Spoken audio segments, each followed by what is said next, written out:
quelques mots. Il y a un an, Hervé présidait ce conseil, c'était son dernier conseil municipal.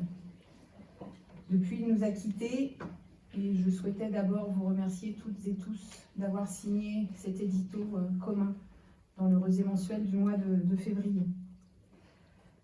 Je vous rappelle que l'hommage à Hervé aura lieu le 11 février, Jardin de la Balinière, à partir de 11h30.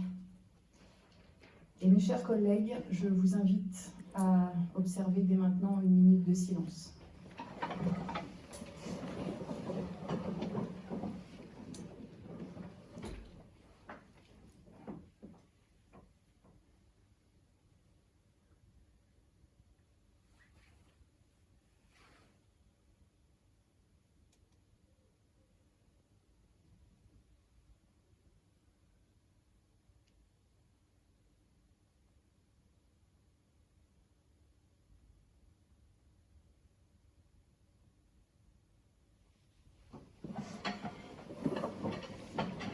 Merci.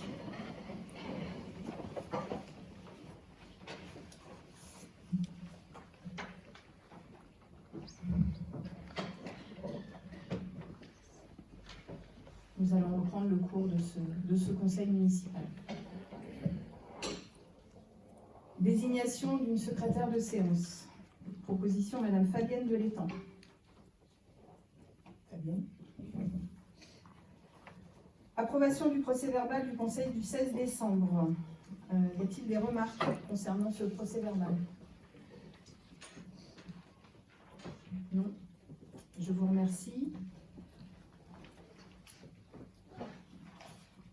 La transcription en langue des signes sera effectuée ce soir par Madame Lemberger et Monsieur Gaudin.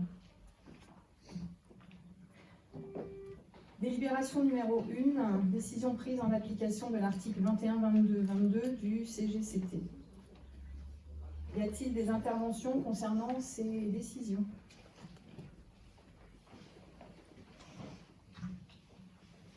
Non, je vous remercie. Il n'y a pas de vote, c'est une information.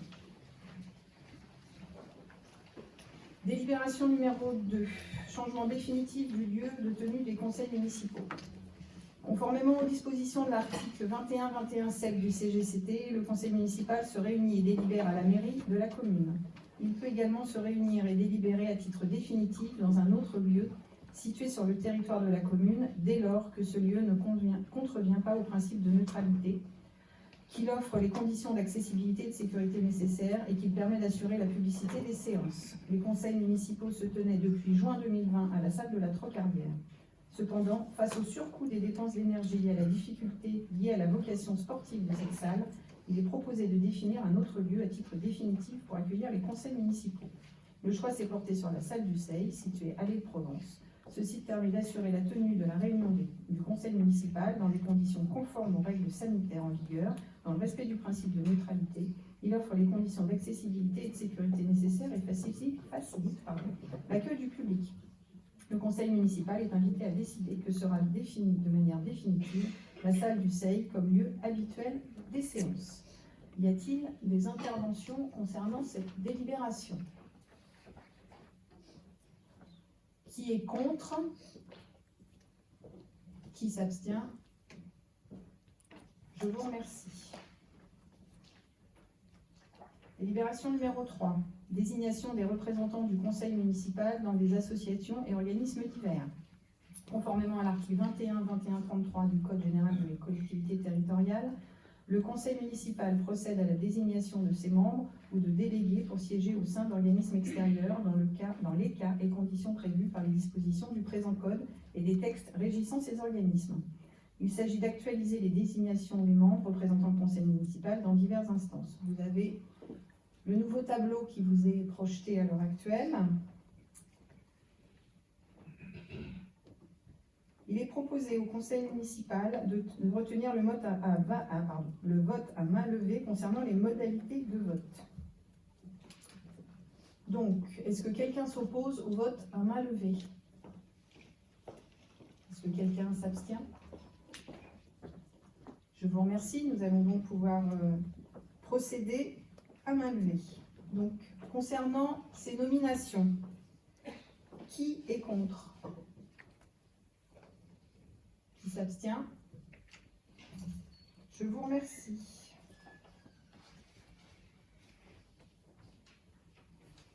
Oui, monsieur Simon. Je voulais faire une déclaration sur ce sujet. Vous m'entendez? Oui, oui, allez-y. Dans l'ordre du jour de la commission finances, nous avions le point sur les recommandations. Nous avons demandé la liste de celles-ci pour pouvoir nous positionner.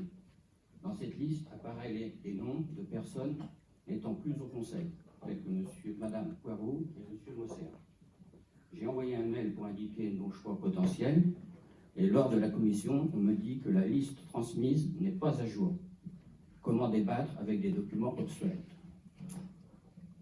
Très bien, c'est noté. Effectivement, Madame Poirot a été remplacée depuis longtemps et vous aviez eu, il me semble, un mail vous demandant si vous souhaitiez participer à certaines représentations. Donc effectivement, le tableau mis à jour, c'est celui qui vous est affiché ce soir. C'était les seules représentations qui restaient à pourvoir. Délibération numéro 4, débat d'orientation budgétaire 2023, Madame Nathalie Font.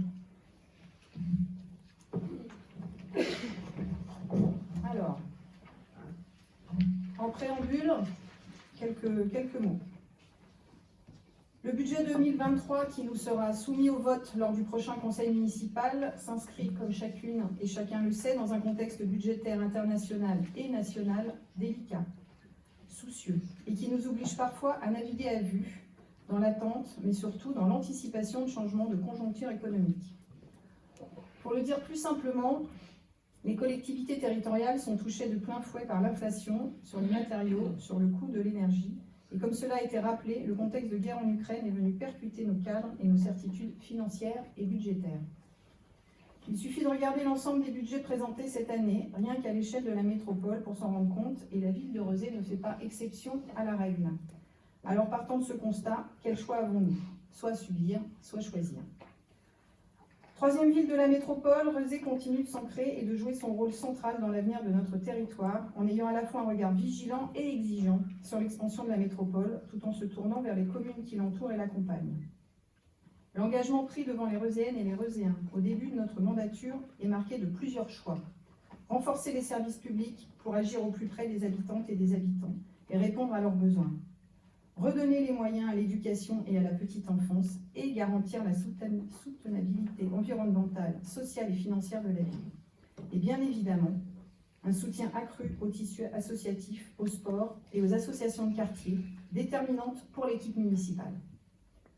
Vous le verrez ce soir, nos investissements sont confortés pour la création d'infrastructures à destination des habitantes et des habitants, comme le futur stade de la Trocardière, la future crèche, la nouvelle cuisine centrale, la rénovation de terrains de jeu au château de Rezé, ou encore la restructuration des groupes scolaires sur l'ensemble du mandat. L'action d'une municipalité, première interlocutrice pour nombre d'habitantes et d'habitants sur de nombreux problèmes, doit encore trop souvent et de plus en plus régulièrement investir des champs qui ne relèvent pas de sa compétence. Nous continuons d'agir et d'investir, mais la réalité financière peut être parfois tout autre et peut aussi nous contraindre à revoir certaines ambitions. Le budget qui vous sera présenté est constant et réaliste. Constant parce qu'il porte en lui les engagements de la majorité municipale pour une ville nature, pour une ville qui se préoccupe des plus vulnérables et pour une ville qui s'anime et qui croit en la force associative et citoyenne. C'est le sens des orientations politiques posées ce soir en conseil municipal. Elle porte pour ambition générale d'accélérer les transitions. Cette ambition est politique et se décline, irrigue l'ensemble des politiques publiques que nous menons. La crise environnementale, nous le savons toutes et tous ici, n'est pas la crise d'un champ spécifique, celui de l'écologie. Elle touche toutes les strates de la société et souvent les plus fragiles. C'est la vie quotidienne qui est impactée, ce sont les inégalités qui se creusent et face à cela, les pouvoirs publics et au premier rang les collectivités territoriales s'engagent au jour le jour. Nos orientations ne sont pas révolutionnaires, elles sont simplement en phase avec la réalité du territoire et de la société, non pas pragmatiques mais politiques. Pour permettre à notre collectivité d'investir et de stabiliser sa situation financière, mais surtout pour préparer l'avenir, nous avons fait le choix de réfléchir cette année, comme beaucoup de collectivités qui nous entourent, à une augmentation de la taxe foncière. Ce choix n'est pas fait. Encore. Il nous faut apporter aux Rezéennes et aux Rezéens plus de services publics de proximité, la garantie d'un égal accès aux droits, le maintien des investissements, la poursuite des grands travaux et le renforcement de la transition environnementale. Permettre à chacune et à chacun de trouver sa place dans notre ville, ce qui constitue l'identité même de Rezé, nous y engage.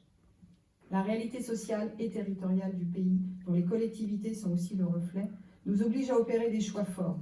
C'est ceux-ci qui vous seront présentés ce soir. Ces choix, ils sont assumés. Et j'attends donc ce soir un débat qui ne peut se résumer qu'à des chiffres, mais qui doit prendre en compte toutes les réalités qui sont les nôtres. Je vous remercie.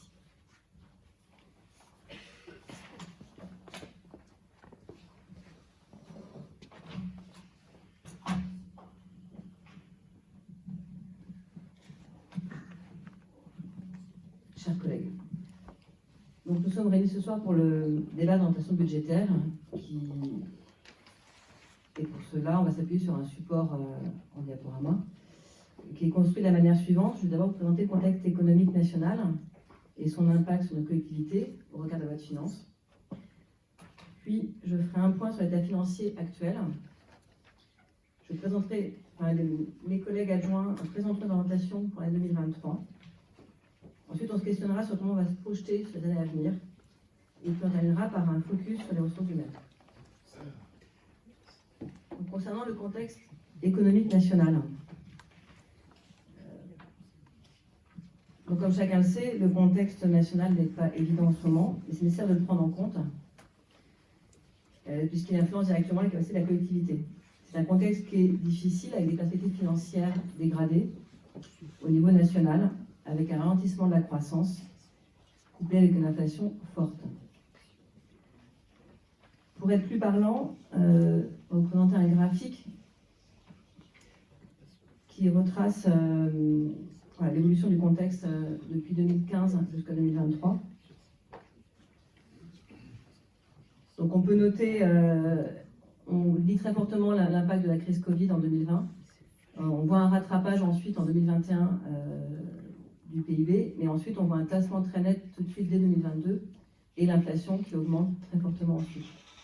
La courbe grise, c'est le déficit public qu'on a résorbé, qu'on espère maintenir au niveau actuel. Ce qui est important à retenir, c'est que c'est un contexte qui est contraignant d'un point de vue financier et qui est surtout incertain. On a du mal à savoir comment ça va évoluer dans l'immédiat. Et c'est dans ce contexte que s'inscrit notre débat. Et ce contexte est également marqué par l'augmentation du point d'indice qui a été décidé par l'État sans compensation pérenne et totale. Et si on a une compensation, elle ne sera que ponctuelle pour un an ou deux. Elle ne couvre pas l'ensemble de la hausse. Et c'est un contexte aussi d'un désengagement généralisé des services de l'État. Et ce désengagement pèse directement sur nos finances. Par exemple, l'État a choisi de ne plus engager d'AESH, d'accompagnants pour les enfants en situation de handicap au temps du midi. Et c'est la ville qui a repris du coup à sa charge en embauchant des animateurs accompagnants. Donc c'est un exemple d'impact direct du coup des choix de l'État sur notre budget. Je vais maintenant parler de l'expédition de la loi de finances 2023, des nouveautés et des modifications qu'elle introduit. Donc on a des bonnes nouvelles avec l'augmentation des concours financiers qui sont maintenus, voire renforcés en fonctionnement comme en investissement.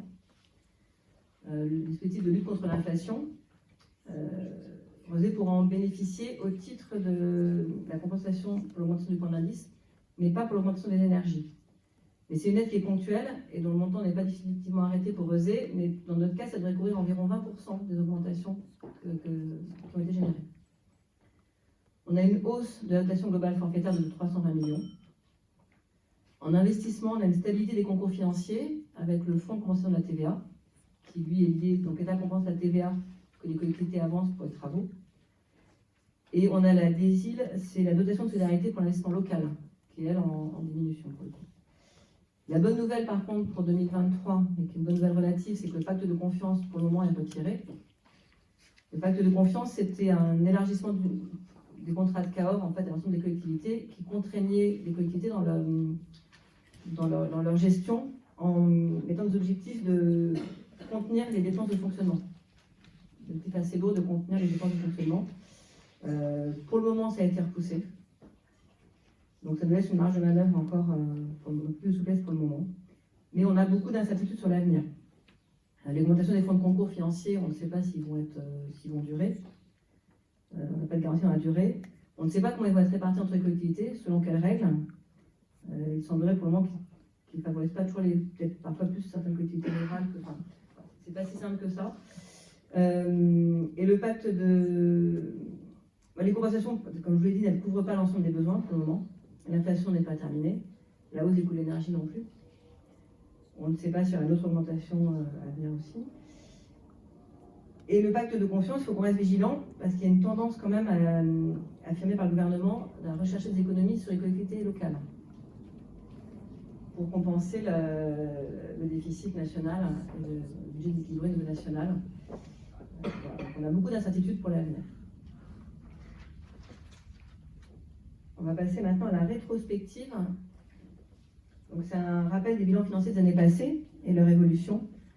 Voilà, beaucoup de chiffres. Ce que je voulais vous mettre en avant, retenir, c'est les dépenses d'investissement qui ont augmenté de façon assez forte. 12 millions en 2021 et 10 millions en 2022. Et du coup, on a une augmentation aussi des recettes et des dépenses. On a par contre, ce qui est à noter aussi, c'est un résultat net, un résultat d'exercice, un résultat réel qui est assez faible cette année, à 555 millions. On retrouve des niveaux qu'on avait en 2017-2018. Voilà. Ce qui est plus parlant, c'est cette slide-là, voilà, qui est une traduction graphique des tableaux précédents. On a en rouge la courbe des recettes, en bleu la courbe des dépenses, et en orange, en bâton, c'est l'épargne nette. C'est assez intéressant parce qu'on peut retracer l'historique financier des collectivités. On peut voir qu'en 2015-2017, on avait déjà eu une diminution très forte des recettes qui était liée à la diminution des dotations d'État et qui avait nécessité du coup une diminution des dépenses, ce qui est assez rare quand même. On avait réussi à diminuer les dépenses et ce qui avait amené du coup ce tassement de l'épargne sur ces années-là. Ensuite, on voit que les deux courbes évoluent de façon relativement parallèle et se réécartent légèrement. Et on lit en 2020 l'impact du Covid avec les dépenses qui ont stagné entre 2021 et 2020. Ce qui a permis de redégager à ce moment-là des épargnes importantes. Et par contre, quand on avance dans les années 2021 et 2022, on voit là que les dépenses augmentent de façon très forte, plus forte que les recettes, donc un resserrement qui nous donne une diminution importante de l'épargne nette. Cette augmentation des dépenses en 2022, elle s'explique par l'inflation et le point d'indice, mais elle s'explique aussi par notre choix politique de maintenir le niveau de service public dans le contexte de crise actuelle. Cet impact, on va le retrouver aussi sur l'épargne brute.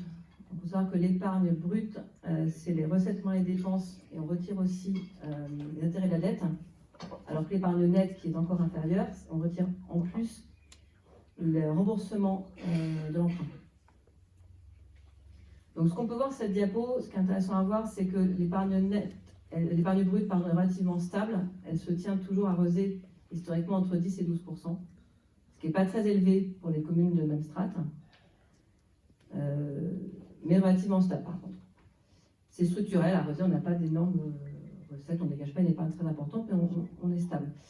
Ce qu'on voit, c'est une projection 2022, on n'a pas encore arrêté complètement les chiffres 2022 qui on voit une chute, on a une diminution, vous voyez déjà sur le graphique précédent, aux alentours de 9% de l'épargne brute. Néanmoins, ça reste toujours notre volonté de garder une épargne brute contrôlée et de réussir à remonter ce niveau d'ici la fin du mandat.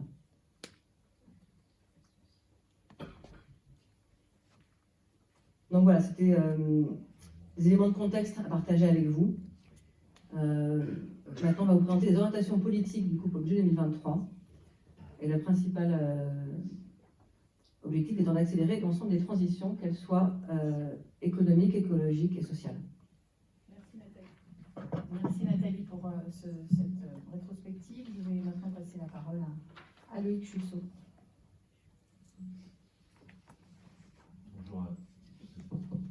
Bonsoir à toutes et à tous. Si de nombreuses incertitudes pèsent sur l'autonomie et la santé financière des collectivités, nous n'oublions pas que les premières personnes impactées par cette situation de crise sont d'abord les habitantes et les habitants.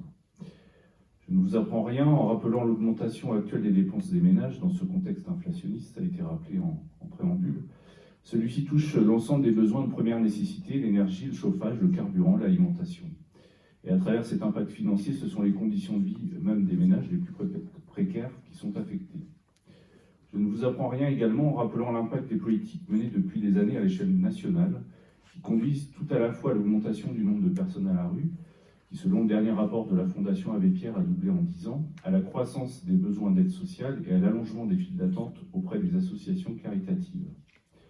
La réforme récente de l'assurance chômage, qui est rentrée en cours hier, associée à un nombre record de personnes radiées sur l'année 2022, ont renforcé les difficultés financières des ménages concernés. Le décrochage d'une partie de la population est criant et les inégalités s'accroissent. À ces difficultés s'ajoutent à notre échelle plus locale des tensions en matière de logement, avec une attractivité de la métropole qui provoque une hausse permanente des prix des loyers. Et aujourd'hui, nombreux sont les ménages qui peinent à se loger sur notre territoire.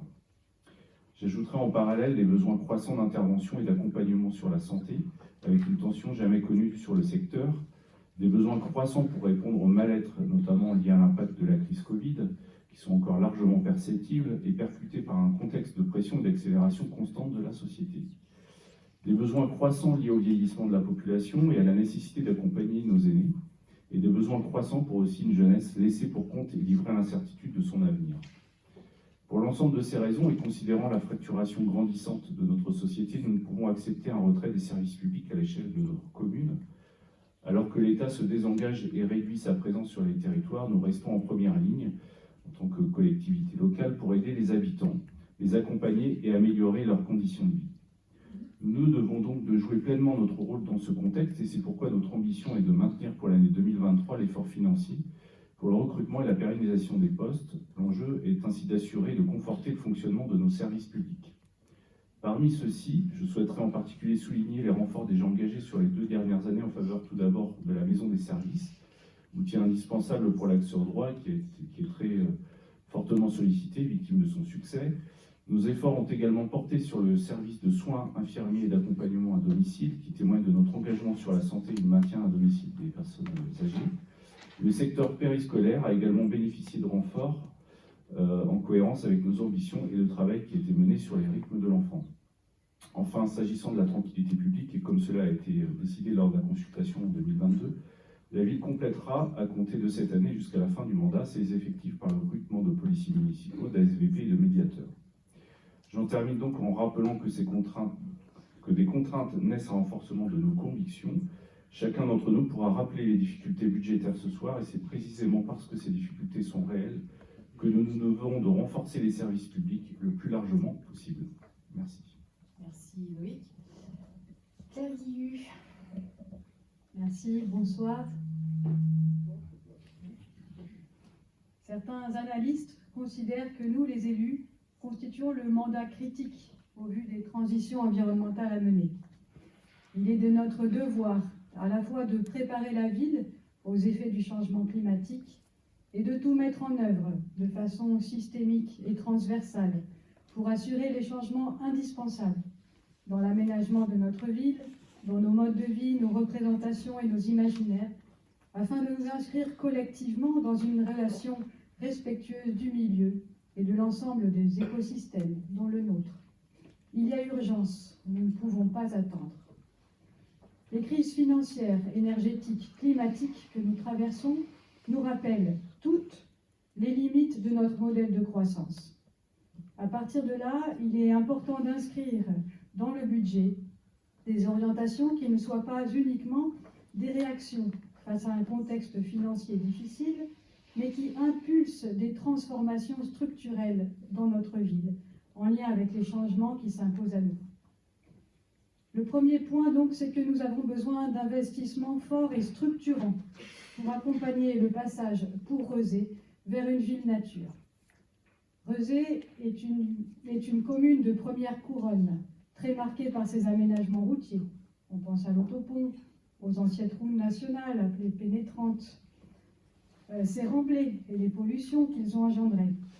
Elle est traversée par des flux pendulaires importants et se caractérise par une densité de population notable. Rappelons que Rezé est la 2e ville la plus dense de la métropole, mais aussi celle qui concentre le plus fort taux d'îlots de chaleur. À l'échelle municipale, les budgets d'investissement liés aux transitions environnementales sont donc absolument maintenus, car indispensables. La ville poursuit ses acquisitions de parcelles pour conforter la forêt urbaine, pour des projets d'agriculture urbaine, comme le développement de jardins familiaux ou le projet de culture à la Gabardière, pour la consolidation de trames vertes et bleues.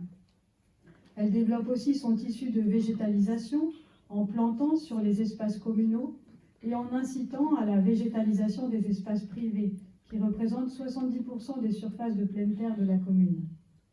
Elle entame également cette année la végétalisation des cours d'école et déploie une politique d'urbanisme très attentive aux surfaces de pleine terre, à la qualité de la végétalisation et de la gestion des eaux de surface et des nappes phréatiques dans les projets. Cette exigence est aussi affirmée sur les bâtiments communaux, avec par exemple la construction prochaine d'une crèche municipale en matériaux biosourcés, insérée sur une parcelle actuellement fortement minéralisée, mais dont la végétalisation va être initiée en amont du projet de construction. Le travail sur plusieurs espaces verts est par ailleurs maintenu. Bois des Naudières, Trois Moulins, réaménagement des Maudières.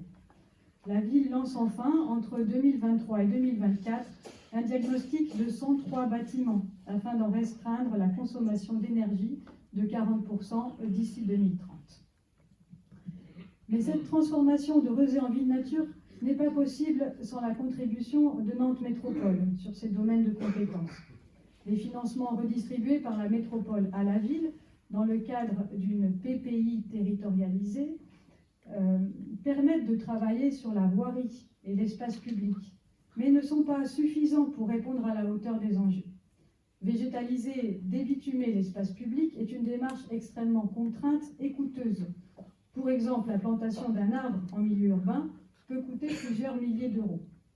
Nous sommes donc particulièrement en attente des plans d'action qui se définissent actuellement à la métropole sur, je cite, la reconquête des espaces naturels, la renaturation et la reconnexion au vivant. Nous suivons également avec attention les travaux menés sur les aides à la végétalisation des cours d'école, le plan pleine terre permettant des projets de débitumisation ou l'accompagnement du projet d'étoiles vertes. Bien entendu, nous sommes aussi totalement mobilisés sur le fonds vert, très récemment mis en place par l'État pour des projets de renaturation, de préservation de la biodiversité ou de rénovation énergétique. Enfin, nous sommes intéressés par l'implication de la région sur ces questions.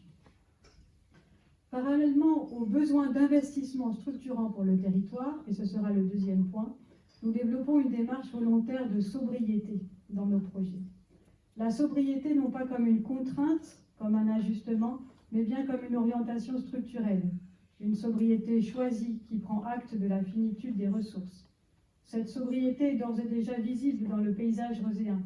Elle se traduit par exemple dans la gestion des espaces verts, par la diminution des parterres de fleurs, des projets paysagers à la française, au profit d'une gestion raisonnée des espaces, de la sélection d'essences végétales résistantes, nécessitant moins d'intervention. C'est également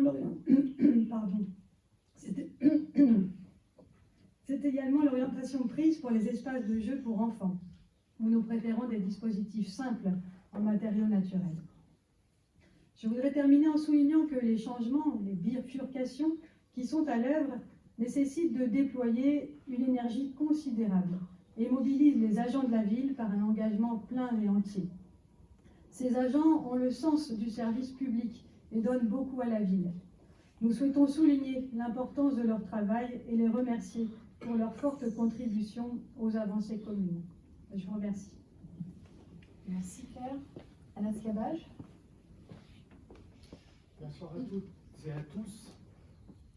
Malgré la situation financière complexe de l'ensemble des collectivités territoriales, et notamment le territoire métropolitain, la ville de Rezé conserve une politique d'investissement ambitieuse, avec un plan pluriannuel d'investissement riche qui nous permet de répondre aux grandes orientations du mandat et planifier sur le long terme les besoins des habitants. Ceci concerne les équipements publics et la collectivité va donc poursuivre ses investissements avec une vision pour l'avenir. 2023 constitue une année charnière en la matière, puisque 4 concours d'architectes seront lancés, du jamais vu pour la ville. Au premier semestre, celui de la réhabilitation de l'extension du stade Léo-Lagrange, avec 2 tribunes, une nouvelle salle de convivialité, ainsi que des vestiaires. Et celui d'une nouvelle crèche de 60 berceaux à proximité de la Trocardière, comme l'a dit ma collègue Claire Guilhu. Au second semestre, un nouveau centre technique municipal regroupant l'essentiel des services techniques de la mairie, gage d'efficacité et de rationalisation, et la nouvelle cuisine centrale qui permettra de franchir un nouveau cap pour la qualité des repas et le respect des normes environnementales. S'ajoutent à ces 2 concours 2 études sur les groupes scolaires Château-Sud et Ouche-Digné. Pour Château-Sud, la restructuration et l'agrandissement du périscolaire et de la restauration, ainsi que la rénovation énergétique de l'école élémentaire. Et pour Ouche-Digné, l'agrandissement du périscolaire et de la restauration, pour un montant total de 385 000 €. 2023 représente une année conséquente en termes d'investissement et de travaux, d'accessibilité avec le groupe scolaire Salingro en 2022, puis en 2023, les écoles Port-Roblay et Jean Jaurès, ainsi que le parc de la Morinière et la salle Jean Jaurès pour 1 072 000 €.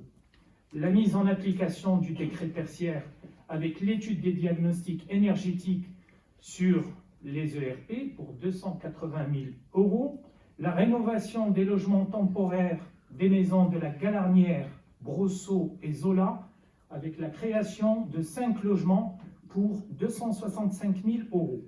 Les travaux sur le château de la Classerie, avec la sécurisation et l'entretien du patrimoine remarquable pour 262 000 €, le remplacement de la couverture de la halle de la Trocardière et l'installation de panneaux photovoltaïques pour 240 000 €, l'application du schéma directeur des aires de jeu avec la création d'un terrain de cécifoot à la Trocardière, la rénovation d'aires de jeu sur le quartier Château et des études autour d'un terrain de padel sur le site de la Trocardière.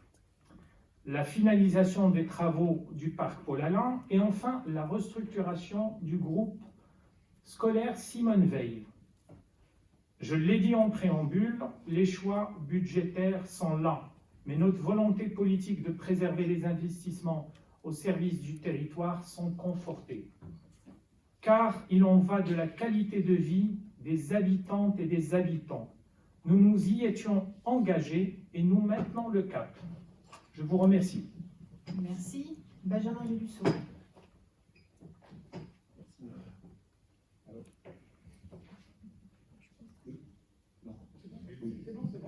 Ah pardon, excusez-moi, merci Madame la maire, merci Agnès. Permettez-moi tout d'abord de préciser que je ne suis qu'un modeste messager ce soir et je porte la parole d'Eva Pacro, adjointe au dialogue citoyen, absente.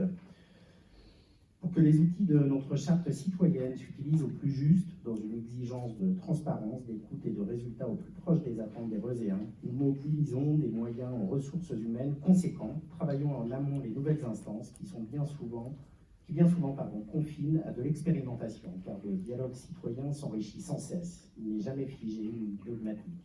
Le lien entre les habitants et la collectivité se développe, s'affine, toujours en interaction. Quelques exemples vont vous être donnés par la suite. Permettez-moi d'y revenir succinctement.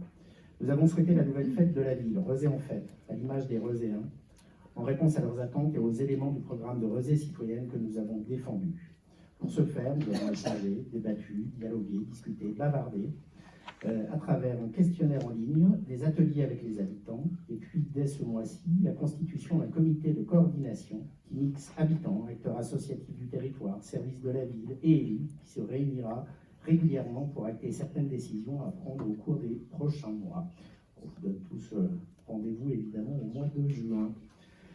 Pour mailler le territoire d'animation pérenne ou ponctuelle émanant directement des habitants, nous avons lancé la première édition des enveloppes de quartier. avec la possibilité de déposer les dossiers actuellement jusqu'au 12 février. J'en profite pour rappeler l'adresse du site internet pour celles et ceux qui nous écoutent. Je participe en minuscule attaché .rosé.fr avec tous les liens dédiés.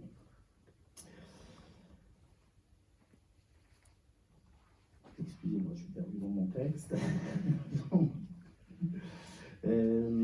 Les enveloppes de quartier, pardon.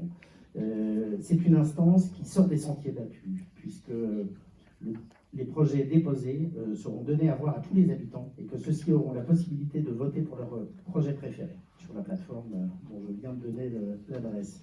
Il n'y aura qu'un lauréat par quartier, donc 7 projets retenus sur les 7 quartiers roséens. Depuis quelques jours, l'Observatoire des engagements est lancé. Il réunit un panel de citoyens représentatifs de l'ensemble des habitants, diversité des quartiers, des âges, des catégories socio-professionnelles, diversité de connaissances ou non du monde politique. Et pour ce faire, nous avons fait appel à un prestataire extérieur, nous avons déjà eu l'occasion d'en parler ici, qui a organisé un tirage au sort en toute indépendance. Une fois le groupe installé, il aura pour mission d'observer notre projet de mandat, en choisissant tous les ans les items sur lesquels il a souhaité travailler. Le groupe sera accompagné par 2 garants extérieurs à la municipalité, issus du monde universitaire pour garantir leur indépendance et veiller au bon respect du cadre établi. Enfin, pour avoir une vision globale des missions du dialogue citoyen roséen, je finirai en évoquant le réaménagement du parc des Mahaudières, qui est un exemple de la transversalité entre les différentes délégations municipales. Si ce réaménagement concerne les espaces verts en premier lieu, il n'en est pas moins relié à notre politique de santé, de culture ou encore d'éducation. Nous avons questionné les habitants sur leurs attentes, recueilli leurs paroles, et toute cette matière sera débattue et affinée en atelier habitants très prochainement. Rosé est une ville qui nous rassemble et qui nous ressemble, et le dialogue citoyen s'emploie à outiller cette ambition au quotidien. Merci pour votre attention. Merci Benjamin. Je vais redonner la parole à Nathalie Font.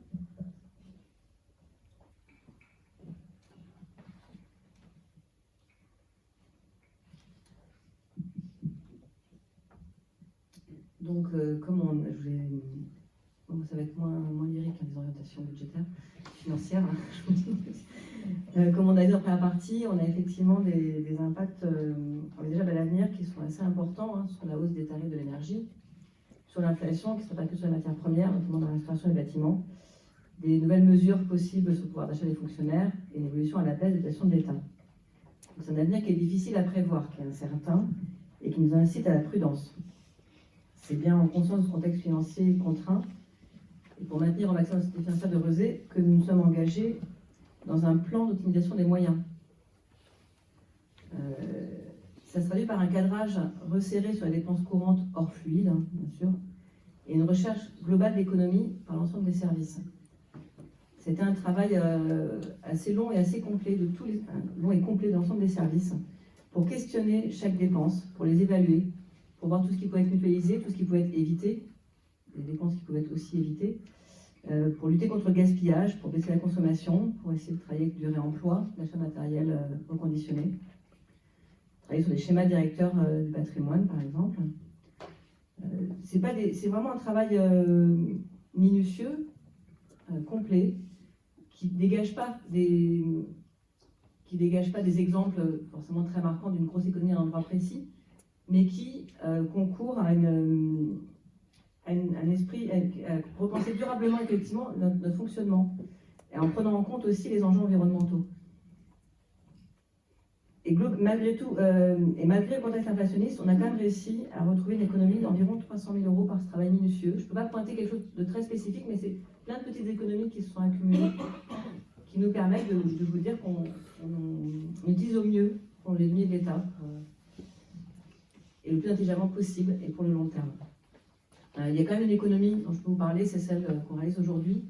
On est en déplacé le lieu des conseils municipaux, et en ayant arrêté la retransmission en direct, donc on a une retransmission différée à la fois de l'ensemble de l'enregistrement audio et la captation vidéo de la traduction en langue des signes. Donc il y aura toujours un accès en différé, mais on a évalué l'impact effectivement de cette retransmission en direct et on a estimé que par rapport au nombre de personnes touchées, ce n'était pas forcément possible de maintenir dans le contexte actuel. Donc ces deux mesures, déplacement du conseil et arrêt de la retransmission en direct, nous permettent une économie d'environ 40 000 euros. Voilà. Et on a aussi travaillé un plan de sobriété énergétique qu'on a commencé à déployer dès la fin 2022. Au-delà de ce plan d'optimisation, qui a déjà été poussé relativement loin, en fonction des évolutions du contexte, il nous reste deux leviers substantiels qu'on va envisager d'activer. Il y a le levier des cessions immobilières. En 2022, on a fait un peu plus d'1 million de cessions immobilières. On va continuer à activer tout au long du mandat, mais c'est un levier qui est ponctuel, c'est-à-dire c'est des recettes pour une année à chaque fois, qui sont en une seule fois. Pour avoir un levier structurel et une augmentation à long terme des recettes, il nous reste la taxe foncière bâtie, qui est à la réflexion. Sachant que les recettes des services publics représentent 10% de notre total de fonctionnement. Donc c'est pas ce levier-là qui va nous permettre d'augmenter de façon conséquente les recettes. Néanmoins, on y travaille, on réévalue les recettes des services publics, on réévalue les tarifications, dans un souci aussi de solidarité et d'équité.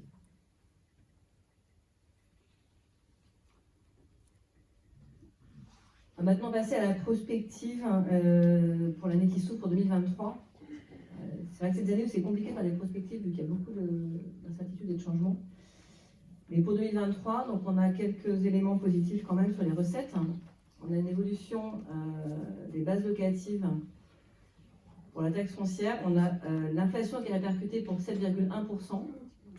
Et on a 1% supplémentaire qui est lié aux nouvelles constructions ou aux augmentations de construction sur élévation, agrandissement, etc. Qui nous fait qu'en tout, pour la ville de Rezé, ça fait 8,1% d'augmentation, soit 2,5 millions de recettes supplémentaires. On a le pacte fiscal et financier avec la métropole qui est actualisé et qui est augmenté de 200 000 euros. Il faut savoir que ça vient compenser un service que la ville fournissait depuis déjà plusieurs années. Donc c'est une remise à niveau, c'est pour des dépenses qu'on faisait déjà. Et on a une reprise, là aussi c'est ponctuel, c'est juste cette année, du budget annexe TVA qui a été clôturé pour 55 000 euros. Par contre, on a beaucoup de points de vigilance après ces bonnes nouvelles pour le reste du mandat. On va en retenir 4. On a une hausse importante de dépenses de personnel en 2023. C'est un choix qui fait là encore écho à notre politique de maintien de service public de qualité et de proximité. On a une PPI ambitieuse sur l'ensemble du mandat, du fait de tous les travaux engagés pour répondre aux besoins de services sur le territoire et pour aussi rénover et améliorer notre patrimoine. On a l'inflation qui impacte les dépenses. Et on a l'augmentation constante de la population roséenne. On a les nouvelles ZAC aussi qui créent des besoins de services publics supplémentaires et qui ne sont pas forcément compensés par la loi fiscale ni la loi tarifaire. Donc pour répondre à ces exigences, et au-delà du cadrage budgétaire qui est le nôtre et que je vous ai présenté précédemment, le principal levier reste, et sur lequel on réfléchit, la taxe foncière. Il faut savoir que l'augmentation d'un point, soit 2,3% de taxe foncière, ça nous rapporterait 550 000 euros de recettes supplémentaires. Donc voilà un graphique qui montre les tendances estimées possibles pour les années à venir, au regard de ce que je vous ai présenté précédemment. C'est une prospective, donc c'est un avenir possible à situation constante, c'est-à-dire en maintenant le cadrage, sans augmentation de la taxe foncière et sans nouveauté induite par l'État, et sans mauvaises nouvelles supplémentaires qui pourraient arriver aussi. Donc c'est à prendre avec beaucoup de prudence ces prospectives en ce moment.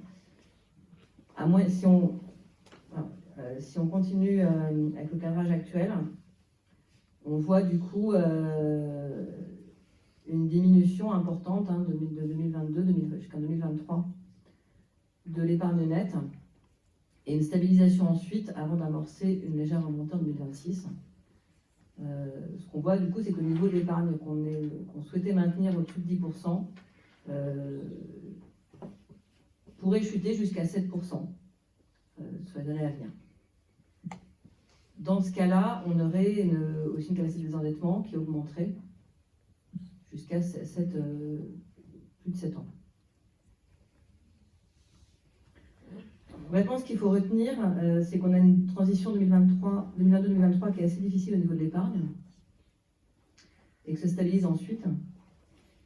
Et c'est pour ça qu'on a ce travail de réflexion en cours sur la nécessité d'activer ou non le levier de la taxe foncière pour se redégager un peu de marge de manœuvre financière et pas être trop contraint, particulièrement si d'autres mauvaises nouvelles venaient s'annoncer. Je rappelle quand même que le travail sur le cadrage budgétaire, donc la diminution des dépenses, et continue d'être mené, va continuer d'être mené. Il va nous permettre de compenser en partie l'inflation. Et que ce travail est mené aussi en lien avec nos partenaires pour maîtriser au mieux nos dépenses. On va finir quand même sur un point plus positif au niveau de l'état de la dette. Il faut savoir qu'à Rezé, on a un endettement qui est très maîtrisé, qui est aux alentours de 500 €, qui a même diminué en 2022. On a une dette globale qui est maîtrisée. On rembourse entre à peu près 1,5 million par an, même si on a remboursé un peu plus cette année. C'est une dette qui est saine, qui est constituée pour les 2/3 d'emprunt à taux fixe, seulement 1/3 d'emprunt à taux variable. Ça nous permet d'avoir des fondamentaux solides qui compensent notre épargne nette qui est structurellement limitée à Rezé et qui permet d'avoir une capacité d'endettement qui est aux alentours de 4 ans en 2022. C'est pour ça qu'on se permet de maintenir notre plan d'investissement au vu de cet endettement qui est pour le moment très maîtrisé. Et je vais passer maintenant la parole à Cécilia pour la partie ressources humaines. Bonsoir à tous, merci.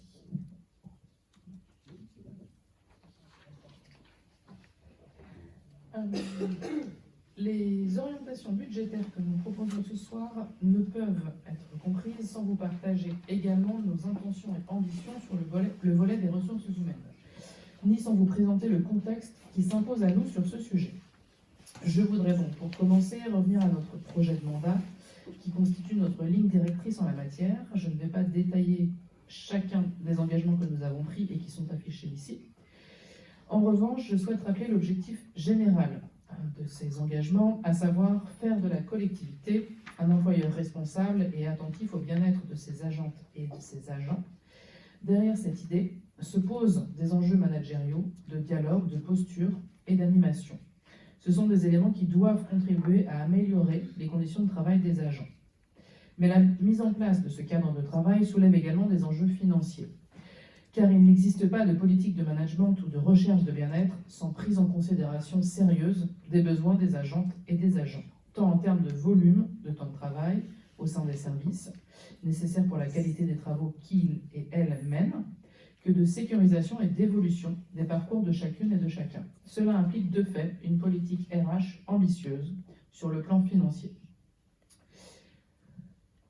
Ceci s'est déjà traduit au cours de l'année qui vient de s'écouler. Elle a en effet été marquée par une augmentation significative des financements dédiés aux ressources humaines, en 2022 à hauteur de 8,4%. Cette hausse a répondu aux besoins de renfort dans les services, tant pour maintenir l'activité normale des directions que pour permettre la prise en charge de nouvelles activités. Cette hausse trouve également son origine dans les décisions prises par le gouvernement concernant la revalorisation du point d'indice et l'évolution des seuils de rémunération, dont les impacts étaient déjà perceptibles en 2022. Elle a enfin permis de concrétiser notre ambition de stabiliser les mouvements au sein de la collectivité en engageant une diminution du nombre de contractuels contre une augmentation du nombre d'agents titulaires. Pour l'année 2023, nous avons donc fait le choix de poursuivre l'élan engagé avec une augmentation du budget dédié à hauteur de 7%. Celui-ci se fait l'écho de différents choix que nous avons présentés jusqu'à présent, à savoir la volonté ferme de maintenir des services publics de qualité malgré le contexte, la volonté de répondre aux contraintes budgétaires qui s'imposent à nous, avec notamment l'augmentation du point d'indice dont l'impact pour l'année 2023 est estimé à plus d'1 million d'euros, 1 180 000 €, et l'ambition d'offrir à nos agents des conditions de travail satisfaisantes. À ce titre, de nombreuses initiatives sont d'ores et déjà portées par la ville et se poursuivront donc en 2023. Ce sont notamment la refonte du régime indemnitaire, la démarche de requalification des postes, la subvention du comité des œuvres sociales, les aides à la mobilité ou encore les participations à la prévoyance et à la santé. Sur ce dernier dispositif, le régime de prévoyance, nous notons une augmentation du nombre d'agentes et d'agents bénéficiaires, ce qui témoigne de l'importance que représente c'est notre engagement sur ce sujet. Sur l'année qui s'ouvre, nous pourrons également être amenés à redéfinir les montants de la participation employeur au titre du régime de prévoyance, au regard notamment de l'augmentation du taux des cotisations. Ces différents éléments justifient et concrétisent ainsi notre ambition pour les ressources humaines de la collectivité, qui nécessite ainsi pour l'année 2023 l'augmentation budgétaire présentée sur ce volet. Plus spécifiquement, et comme illustre le tableau présenté, nos efforts portent en grande partie sur la politique de solidarité que nous menons, à travers notamment l'augmentation des budgets dédiés au CCAS et au SIAD. Donc vous le voyez, hein, l'augmentation est nettement plus importante sur le budget CCAS et le budget SIAD. C'est ce qui explique l'augmentation globale qui est de 8,7%. Et enfin, pour conclure mon propos, vous trouverez affichés ici les éléments de précision concernant les deux points précédemment évoqués, donc la hausse du point d'indice et la participation à la prévoyance et à la santé. Donc la hausse du point d'indice, ça représente une revalorisation de 3,5% au 1er juillet 2022. Merci Cécilia. Bien, je vous rappelle que le débat d'orientation budgétaire est un débat, donc je vous invite à intervenir. Oui, monsieur Mitton.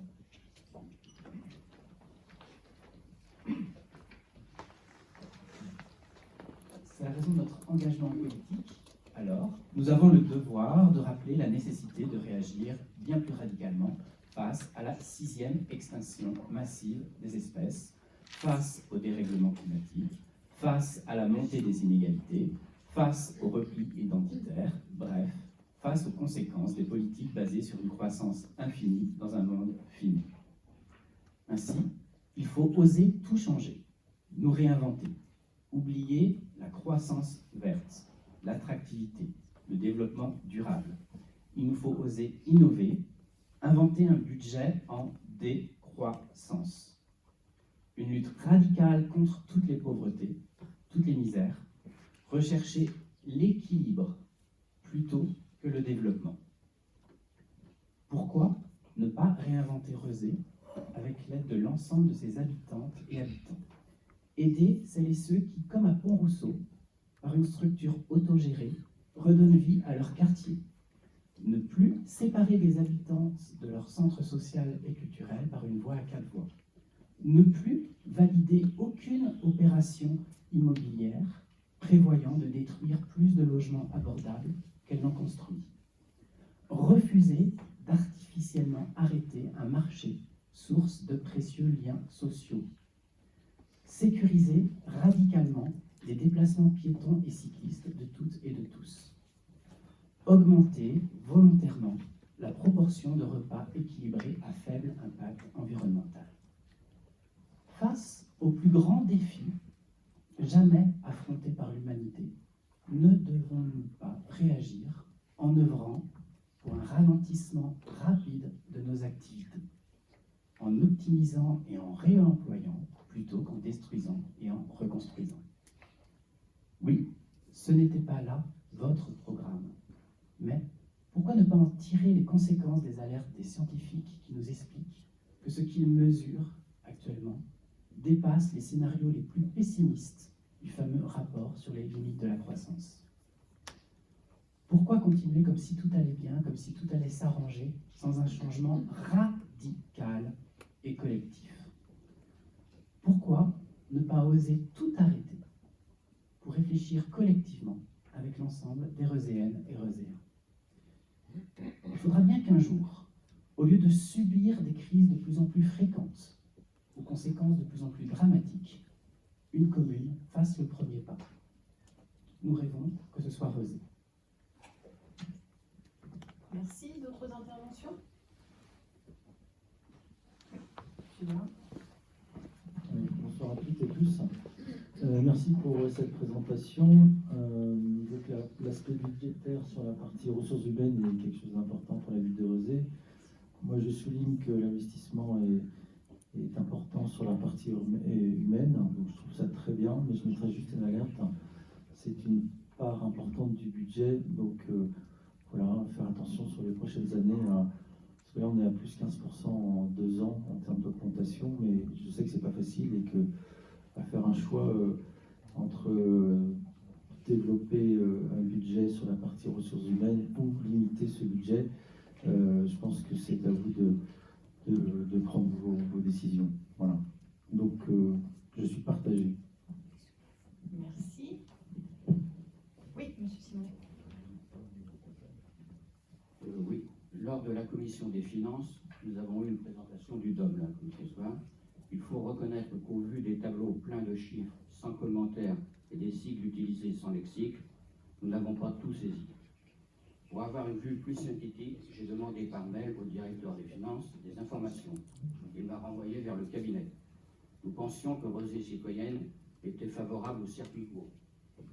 Ici, on rajoute une strate administrative, ce qui explique peut-être qu'à ce jour, nous sommes au conseil municipal, nous n'avons aucune réponse. Dans les orientations, il est envisagé pour les recettes d'agir principalement sur 2 leviers, les cessions immobilières et la hausse de la taxe foncière. Les bases locatives vont augmenter de 7,1%, ce qui représente un bond significatif. La perspective de rajouter l'augmentation du taux de la taxe foncière ne nous paraît pas souhaitable, dans le cadre actuel de baisse du pouvoir d'achat de nos concitoyens. Lors de la commission, il a été demandé d'avoir un éclairage sur la manière dont est répartie cette taxe sur la population. Quelles sont les exonérations et leurs critères? À notre connaissance, nous n'avons pas eu encore cette information. Par ailleurs, nous n'avons pas vu de compte-rendu de cette commission. Notre ville ne doit pas participer à l'appauvrissement de sa population en augmentant sans cesse la pression fiscale. Par contre, il serait judicieux d'évaluer l'efficience de nos dépenses. Merci. D'autres interventions? Oui, Jean-Michel.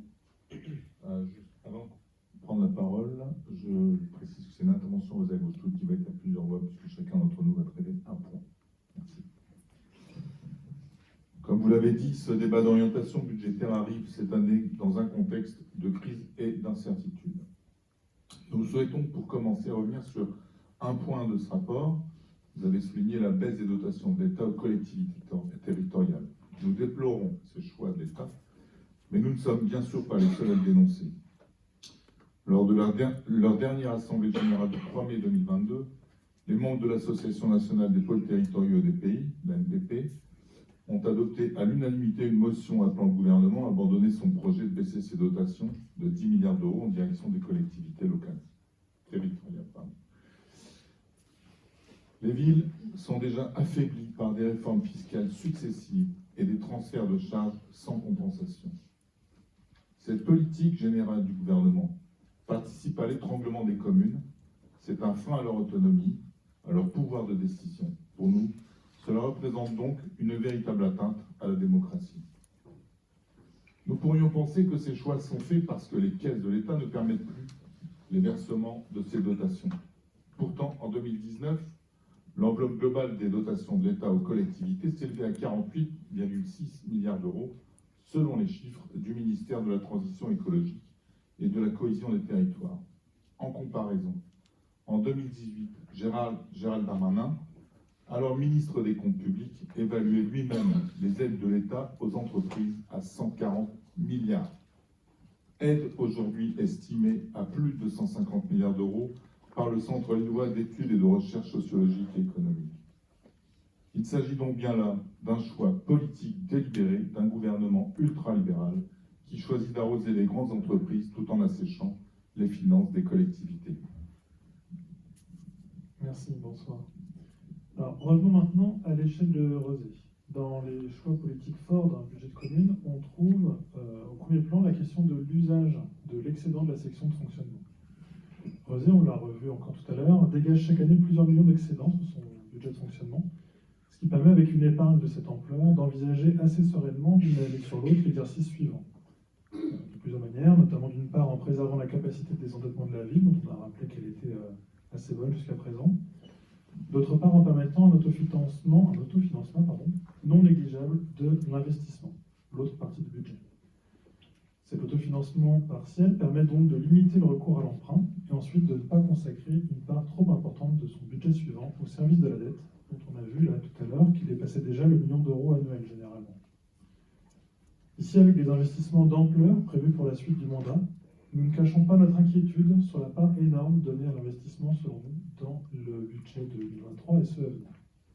Certes, de nombreux investissements sont aujourd'hui incontournables, on le reconnaît sans difficulté, notamment du fait du retard pris, et pas seulement dans les dernières années, mais dans celles qui précédaient, du retard pris donc sur les rénovations, les groupes scolaires, les crèches, des sujets qui ont déjà été abordés ce soir. On est quand même, nous, à Rosé à Gauche Toutes, interpellés par les montants d'investissement prévus pour les années, notamment de fin de mandat. L'exemple qui nous frappe le plus, c'est celui du pôle enfance-jeunesse, avec plus de 20 millions d'euros d'investissement prévus en 3 ans sur les exercices 2024 à 2026. Alors on comprend bien sûr que la réalisation d'une crèche, d'une école et d'une cantine notamment sont des investissements très lourds et qui vont bénéficier à la population pendant, on peut l'espérer, des décennies.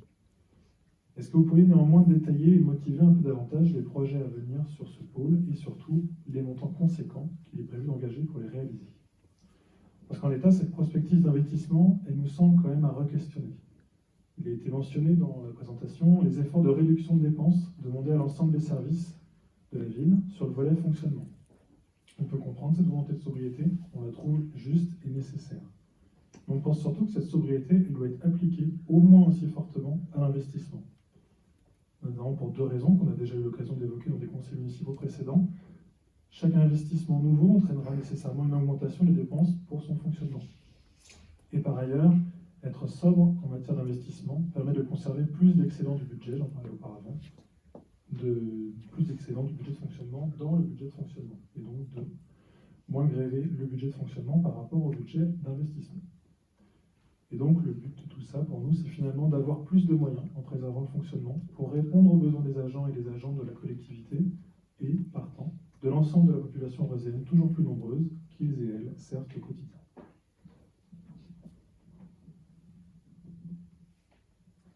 Bonsoir. En lien direct avec les discussions autour du budget et des investissements, se pose donc cette question récurrente de l'attractivité du territoire. Depuis plus de 10 ans, Rosé à Gauche Toutes alerte sur le risque à promouvoir partout et en tous sens cette notion un peu floue, mais que l'on pourrait résumer par « venez chez nous, on s'occupe du reste ». Nantes, et par extension Nantes Métropole, a depuis des années une communication assez agressive autour de l'attractivité de son territoire, allant jusqu'à promouvoir son image dans les couloirs du métro parisien. Aujourd'hui, à notre niveau municipal, nous constatons les limites de ce choix politique. 3 800 nouveaux habitants par an sur Rosé, dont il faut prévoir le logement, le transport, l'accès aux services publics, etc. Avec comme corollaire des écoles désormais sous-dimensionnées, des places en crèche très insuffisantes, et ce, malgré le projet de la nouvelle crèche, sans compter des constructions qui s'ajoutent sur les ZAC. Alors nous pourrions nous dire que ces nouveaux habitants seront une ressource financière pour la ville, sauf que de nombreux nouveaux arrivants viennent avec des enfants à scolariser et travaillent hors de Rosé, sans compter que les propriétaires de logements neufs seront exonérés de taxes foncières pendant les 2 premières années. Par ailleurs, il reste des urgences à traiter. Dans le quartier du Château, 20% des enfants vivent dans des logements surpeuplés. Le nombre de familles monoparentales explose et les inégalités se creusent à la fois entre les Roséens et entre les quartiers. D'un côté, on vante la ville apaisée, de l'autre, on construit 2300 logements sur la ZAC des Îles et près de 300 supplémentaires sur le Château. Comme vous l'avez rappelé, sur l'agglomération nantaise, Rosé est déjà la 2e ville la plus dense, juste après Nantes. Il nous semble donc urgent de se réinterroger sur les projets urbains, tels les 2 immeubles sur l'emblématique place Odette-Robert ou la ZAC Pro, entre autres, si les conditions d'accueil et de vie sur Rosé tendent à se dégrader. Je vous remercie.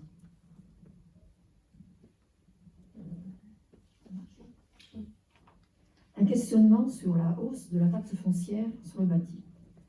Nous comprenons tout à fait l'impact de l'inflation, la hausse importante des dépenses et de fonctionnement pour l'année 2023 ainsi que pour le reste du mandat, associée à une PPI à plus de 10 millions d'euros en moyenne par an, et une augmentation constante de la population amène la municipalité à proposer différents scénarios de hausse de la taxe foncière sur les propriétés bâties.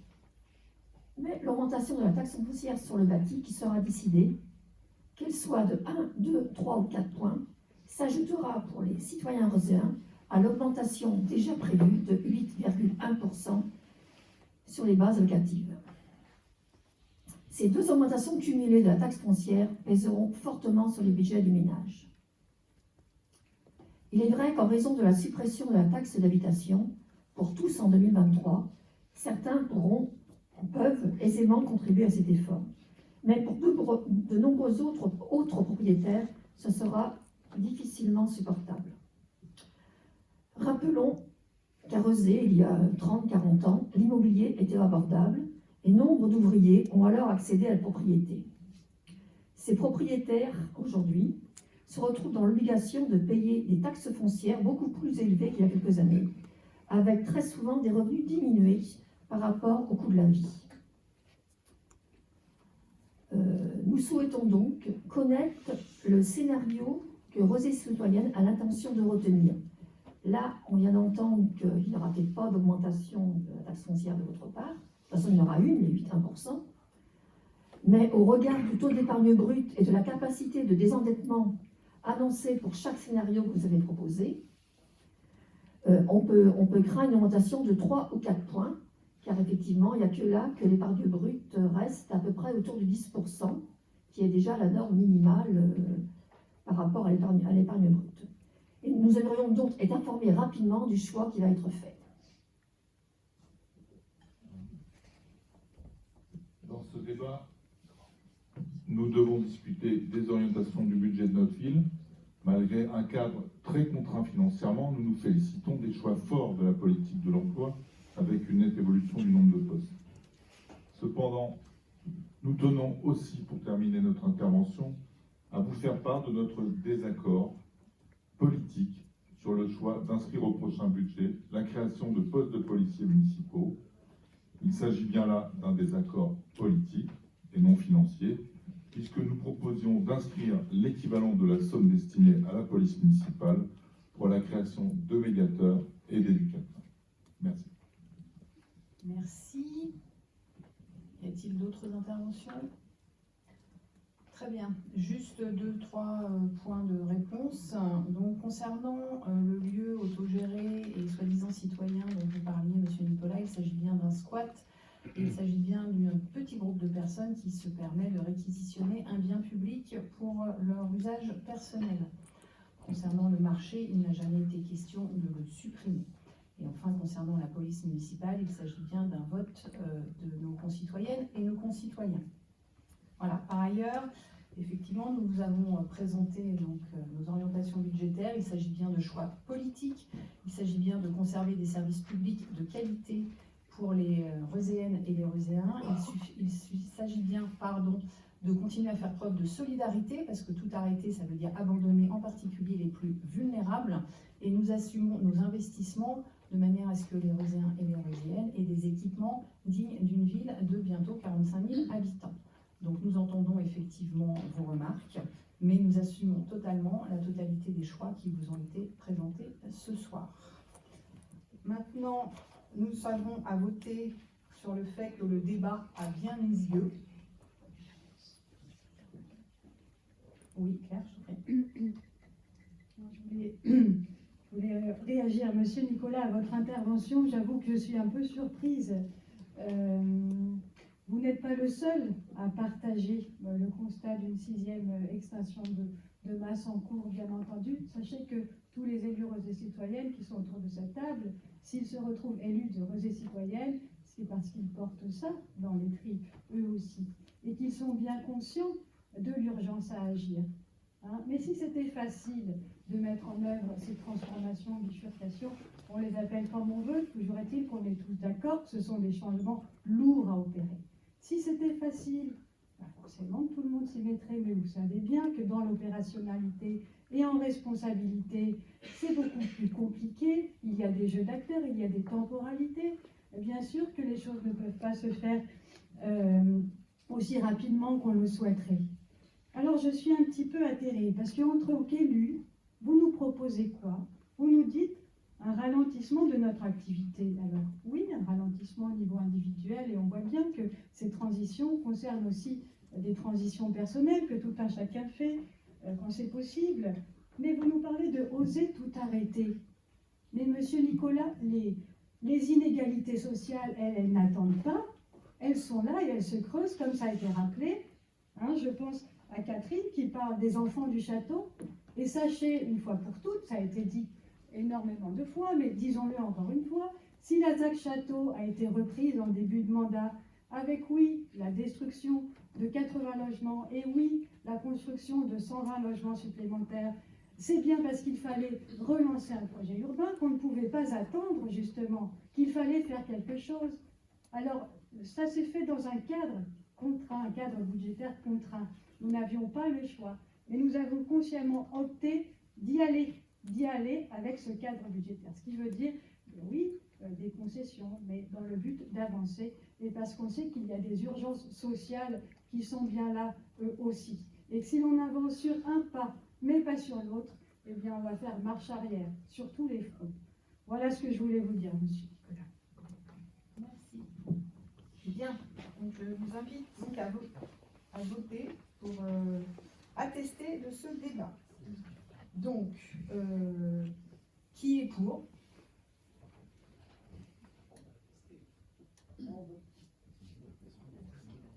On atteste qu'il y avait un débat. Je vous remercie. Je ne crois pas qu'il y ait d'abstention ou contre. Très bien. Merci beaucoup. Délibération numéro 5. Révision des autorisations de programme et crédits de paiement. Madame Nathalie Font.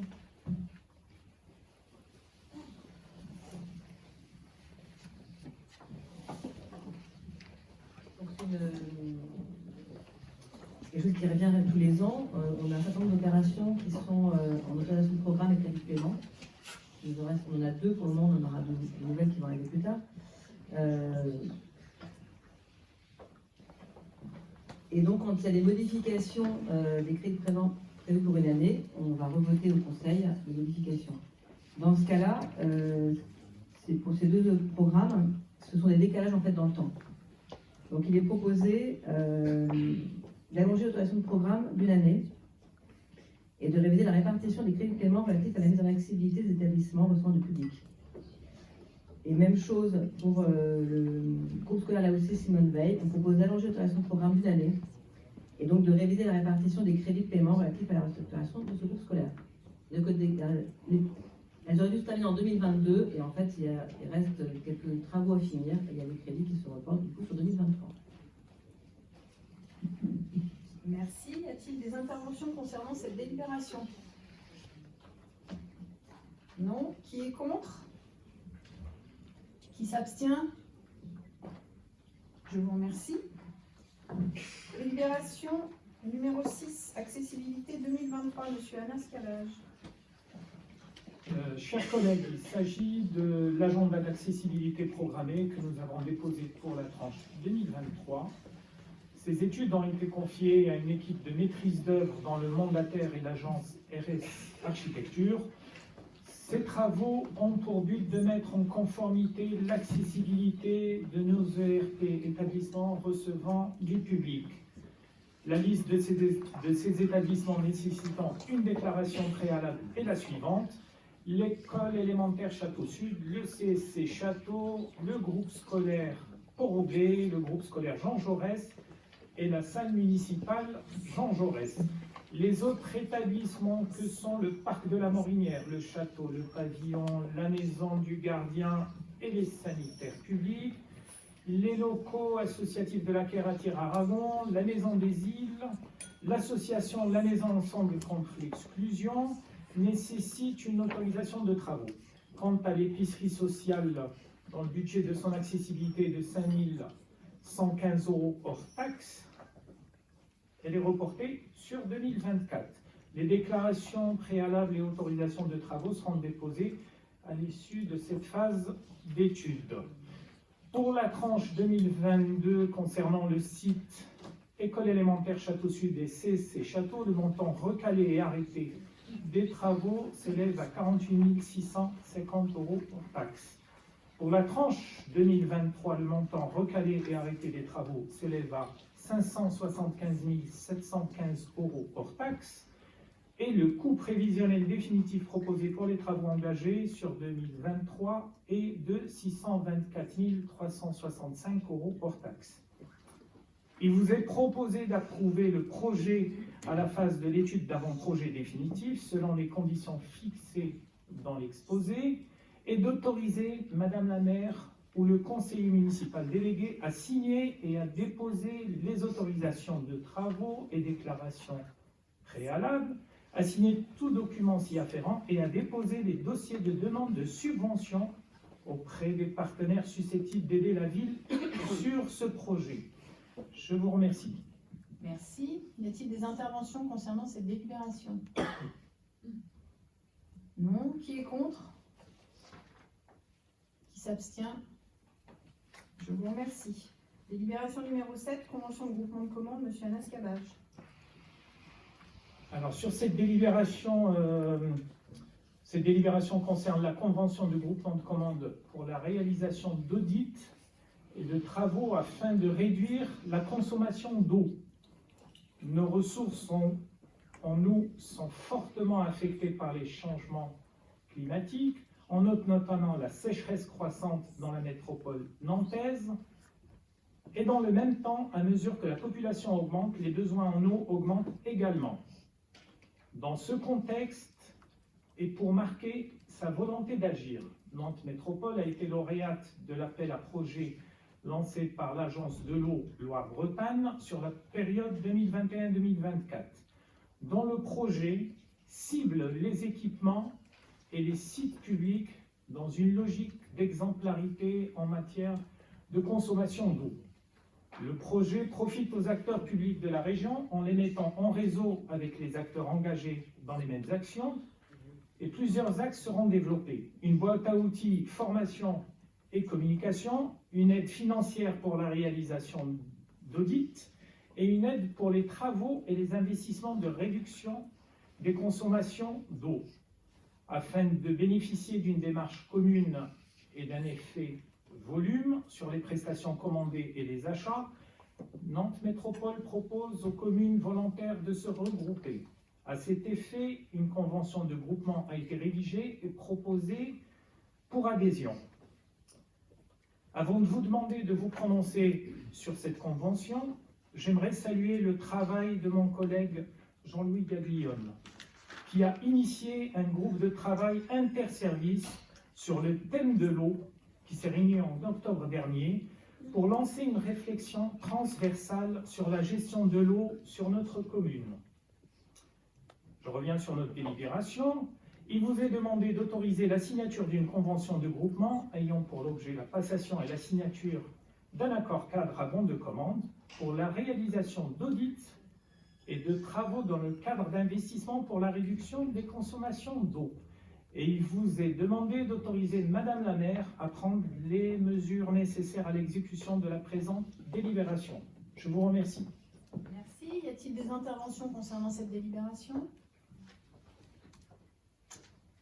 Bien. Qui est contre? Qui s'abstient? Je vous remercie. Délibération numéro 8, recherche de financement dans le cadre du projet de cours d'école nature égalitaire et inclusive. Madame Claire Guillu. Bonsoir, rebonsoir. La ville de Rezé mène une politique ambitieuse visant à requalifier les cours des écoles maternelles et élémentaires de la commune pour les rendre plus naturelles, plus égalitaires et inclusives. Le projet vise à plusieurs réhabilitations conséquentes d'ici la fin du mandat, ainsi que des aménagements plus modestes dans d'autres groupes scolaires. En 2022-2023, le premier site d'expérimentation retenu est la cour de l'école élémentaire Pauline Roland, sur le quartier du Château à Rezé. Il s'agit de lancer une transformation complète de la cour de cette école et un budget de 75 000 € affecté à cette opération. Il serait intéressant d'apporter des financements complémentaires qui permettraient d'appuyer l'ambition sur ce projet. En effet, verdir les cours des établissements scolaires C'est à la fois un remède accessible et efficace aux maux dont souffrent les enfants et les jeunes, tout en étant une contribution concrète à la transition écologique, restauration de la biodiversité et du cycle local de l'eau, création d'îlots de chaleur pour faire face aux vagues de chaleur qui vont s'amplifier, on le sait, éveil de la conscience environnementale des enfants, de leurs parents et de l'ensemble de la communauté éducative. Ces travaux consistent à débitumer l'enrobé existant et à le remplacer par de la pleine terre, avec la création de jardins, mais aussi par des sols imperméables pour des allées et cheminements. À ce titre, le service accompagnement des transitions a identifié 2 sources de financement qui pourraient permettre de financer ce projet et envisage donc d'émerger à 2 appels à projets différents. Le premier est l'aide à la renaturation des sols imperméabilisés, lancée par le Conseil départemental de Loire-Atlantique. Cette subvention ouvre la possibilité d'obtenir un financement à hauteur de 70% du coût hors taxe du projet, plafonné à 200 000 €. À noter que d'autres projets de la ville peuvent être présentés dans ce dossier de demande de subvention 2023 auprès du Conseil départemental, notamment la rue Aristide Nog, avec un projet de création paysagère et la démolition de 3 garages attenant à un parking. Rue Jean-Baptiste Vigier, la démolition d'une maison et de ses dépendances au profit d'un chemin piéton végétal. Et enfin, avenue des Lilas, avec l'acquisition d'une portion de parcelles bâties et un diagnostic amiante, une démolition et une démolition des dépendances, en vue là aussi d'aménager une entrée piétonne supplémentaire pour le bois des Naudières. Donc ça, c'est pour le premier appel à projet. Le second appel à projet est l'appel à projet eau pluviale de l'Agence de l'eau. Car les eaux pluviales collectées par les réseaux d'assainissement peuvent dégrader la qualité des milieux aquatiques. Et pour cette raison, l'Agence de l'eau aide les études, les travaux et les actions de sensibilisation qui visent à favoriser l'infiltration ou l'évaporation pour permettre la déconnexion des eaux pluviales des réseaux d'assainissement qui ont un impact démontré sur le milieu. Le conseil municipal est donc invité à autoriser Madame la maire à solliciter auprès du conseil départemental de Loire-Atlantique une aide à la renaturation des sols imperméabilisés et à déposer auprès de l'agence de l'eau Loire-Bretagne un dossier dans le cadre de l'appel à projet eau pluviale. Merci. Y a-t-il des interventions concernant cette délibération? Non. Qui est contre? Qui s'abstient? Je vous remercie. Délibération numéro 9, forêt urbaine, Madame Claire Vivier. Dans le cadre de sa politique de maintien des espaces boisés sur son territoire, la ville de Rezé s'est rendue propriétaire de plusieurs terrains situés au lieu-dit les Prés de l'Aufrère et identifiés en zone NF au titre du plan local d'urbanisme métropolitain. Par courrier du 11 août 2022, M. Marc Lefort a proposé à la ville d'acquérir plusieurs parcelles, et notamment la parcelle cadastrée section BD numéro 28, localisée auprès de l'Aufrère. Il semble opportun pour la ville de poursuivre les acquisitions sur ce secteur afin de préserver les espaces paysagers et boisements existants en vue de la création d'une forêt urbaine. Monsieur Lefort accepte de céder à la ville la parcelle BD numéro 28 au prix de 1,22 € du mètre carré, soit pour une surface de 355 mètres carrés, un prix de 433,10 €, frais d'acte en sus à la charge de la collectivité. Le conseil municipal est appelé à se prononcer sur l'acquisition de cette parcelle. Merci. Y a-t-il des interventions concernant cette délibération? Non. Qui est contre? Qui s'abstient? Je vous remercie. Délibération numéro 10, les allées de la Balinière, Madame Claire Vivier. Merci. Il s'agit là d'une régularisation. Alors, dans le cadre de l'opération immobilière dénommée les allées de la Balinière, il a été prévu que les espaces publics, espaces verts et voiries, soient rétrocédés à l'euro symbolique au profit de la ville. Ces espaces publics correspondent à différentes parcelles situées au 7 rue Georges Béthomé et au 31 rue Georges Béthomé. Berthomé, pardon. Il est précisé que ces 5 parcelles, donc CN 869, CN 871, CN 874, CN 876 et CN 878, correspondaient au lot numéro 152 de la copropriété Les Allées de la Balinière, et elles ont depuis été détachées de la copropriété par acte notarié. Ainsi, la cession peut être régularisée au profit de la commune. Par délibération du 25 juin 2010, le conseil municipal s'est prononcé pour que la ville acquiert l'ensemble des parcelles pour un montant d'1 € symbolique, la voirie devant être rétrocédée par la suite de la ville vers Nantes Métropole. En accord avec les services de Nantes Métropole, il a été convenu que les parcelles affectées à la voirie soient directement rétrocédées par le Crédit Agricole Immobilier à la métropole et que les parcelles dédiées aux espaces verts, c'est-à-dire les parcelles CN 869 et CN 878, soient cédées à la ville, compte tenu des compétences de chacune des collectivités. De plus, il sera constitué une servitude d'eau pluviale ayant pour fond dominant la parcelle cadastrée section CN 874 et pour fond servant la parcelle cadastrée section CN 878 aux frais de Nantes Métropole. Je donne tous les détails. Le fonds dominant ayant vocation à intégrer les domaines publics métropolitains, il devra rester accessible par Nantes Métropole afin de réaliser les travaux d'entretien et aucune construction ne sera permise sur ce fonds. Le conseil municipal est donc appelé à se prononcer sur l'acquisition de ces parcelles à usage d'espace vert à l'euro symbolique auprès du Crédit Agricole Immobilier et à accepter la constitution d'une servitude d'eau pluviale au profit de Nantes Métropole.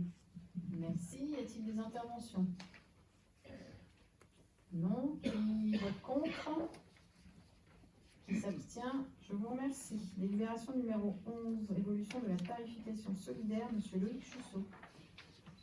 Une convention tripartite qui existe depuis 2021 jusqu'en 2027 entre la métropole et la Sémital de la ville de Rezé, enfin les différentes communes de l'agglomération, pour mettre en place la tarification solidaire, donc avec la Sémital, tarification solidaire qui prend en compte en fait le coefficient familial.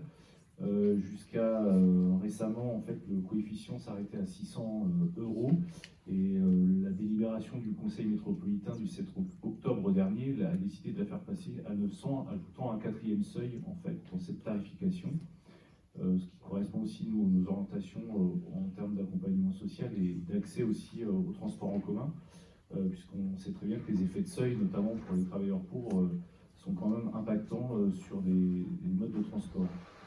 Cette nouvelle tarification donc, va être appliquée à partir du 1er mai prochain, mais dès à présent, en fait, on accueille déjà au niveau de la ville de Rezé les personnes pour préparer et déposer les dossiers. Voilà, donc on estime à peu près 550 personnes les bénéficiaires de ce dispositif, soit 15% du nombre de potentiels bénéficiaires. Merci. Y a-t-il des interventions concernant cette délibération? Qui vote contre? Qui s'abstient? Merci. Délibération numéro 12, contrat local d'éducation artistique et culturelle, monsieur Hugues Brianceau. Bonsoir à toutes et à tous. L'éducation artistique culturelle des enfants et des jeunes est l'une des priorités de notre projet de mandat. Nous l'avons conforté puis renforcé depuis qu'on est arrivé. Cette année, plus de 2350 jeunes Rezéennes et Rezéens ont bénéficié sur le temps scolaire avec plus de 600 heures d'intervention. Cette priorité sur le AC est partagée avec les ministères de la Culture et de l'Éducation nationale. C'est donc tout naturellement qu'une démarche partenariale a été engagée pour la mise en place d'un contrat local d'éducation artistique et culturelle, le CLEA. Je précise que le CLEA est sur le territoire métropolitain, on est la seule commune à l'avoir. Voilà, il y a eu Saint-Herblain il y a quelques années, mais là en ce moment nous sommes la seule commune à avoir un CLEA avec les ministères. Il vise à conforter et développer notre politique d'éducation artistique culturelle sur le territoire en menant des projets diversifiés et exigeants reposant sur les 3 piliers de l'EAC. Il vise aussi à permettre au plus grand nombre d'appréhender le processus de création des œuvres dans tous les domaines, à contribuer au développement culturel et artistique du territoire et à permettre une meilleure répartition territoriale des actions et projets et une utilisation optimisée des moyens dédiés. Ce CLEA sera signé entre la ville et le ministère de la Culture et de l'Éducation nationale pour une durée de 3 ans. Il commencera sur l'année scolaire 2023-2024. Il nous permettra de répondre aux attentes du nouveau projet éducatif de territoire Grandir et Vivre ensemble à Rezé, en visant les différents temps de l'enfance de l'enfant, scolaire, périscolaire et extrascolaire, et en élargissant la tranche d'âge de 0 à 25 ans. Il vous est donc proposé ce soir d'approuver la convention et autoriser Madame la maire à la signer, d'autoriser Madame la maire à prendre et à signer tout avenant nécessaire à la bonne exécution de la convention, et les recettes seront inscrites au budget de la ville sous l'imputation 74 718/30/TAC. Merci. Merci. Y a-t-il des interventions concernant cette délibération? Non. Qui vote contre? Qui s'abstient? Je vous remercie. Délibération numéro 13, adhésion au réseau français Ville Santé. Monsieur Philippe Audubert. Merci, bonsoir à toutes et à tous. La réduction des inégalités sociales de santé représente l'un des objectifs inscrits au projet de mandat. Il s'est traduit par la mise en place d'une délégation santé et la création d'un poste de coordination au sein de la direction des solidarités, intitulé maintenant Solidarité Santé. La ville s'est engagée depuis fin 2021 sur la construction d'une stratégie municipale en matière de santé, avec une première étape en 2022, à savoir la réalisation d'un diagnostic à l'échelle du territoire au cours du second semestre 2022. L'ambition est, à travers cette démarche, de favoriser la prise en compte de la santé dans toutes les politiques publiques de la ville et de contribuer à la dynamique partenariale sur le sujet. Le réseau français des villes santé est une association qui rassemble 88 villes et 8 intercommunalités engagées pour agir en santé à travers toutes les politiques publiques et à tous les échelons du territoire dans le cadre des axes défendus par l'OMS, l'Organisation mondiale de la santé. Ce réseau permet une coopération entre ses membres, leur permettant ainsi de bénéficier de partage d'expériences, de soutien technique, d'informations ou encore d'un espace pour valoriser leurs actions. Il organise régulièrement des journées de réflexion, conduit des groupes de travail et publie le résultat de ses travaux. Les engagements pour adhérer à ce réseau sont les suivants. Prendre en compte la santé comme un objectif prioritaire de l'action municipale et l'intégrer dans l'ensemble des secteurs d'activité. Adhérer au consensus de Copenhague et à la stratégie 2020-2030 du réseau, qui engage à favoriser la santé et le bien-être par la gouvernance, le renforcement du pouvoir d'agir et la participation, la création d'environnements urbains contribuant à l'équité et à la prospérité des habitants, et l'investissement dans l'humain pour promouvoir la paix. Participer activement à la vie du réseau, événements, sollicitations, transmission d'informations et bilan. Monsieur Philippe Audubert, moi-même adjoint à la santé et aux personnes âgées, et Valentine Ozano, nouvelle coordinatrice santé, égalité femmes-hommes, seront les référents de la ville pour ce réseau. Le conseil municipal est donc invité à autoriser l'adhésion au réseau français des villes santé de l'OMS et à s'engager de ce fait en faveur du programme Ville Santé et autoriser la ville à signer le consensus de Copenhague pour les villes santé de l'OMS. Merci. Merci. Y a-t-il des interventions concernant cette délibération? Non. Qui vote contre? Qui s'abstient? Je vous remercie. Délibération numéro 14, mise à jour du tableau des effectifs. Madame Cécilia Bourbeau.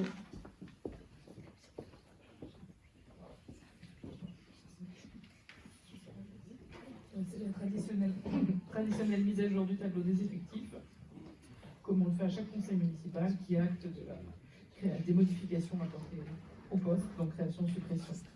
Vous avez pu en prendre connaissance, il était réalisé. Merci. Y a-t-il des interventions concernant cette délibération?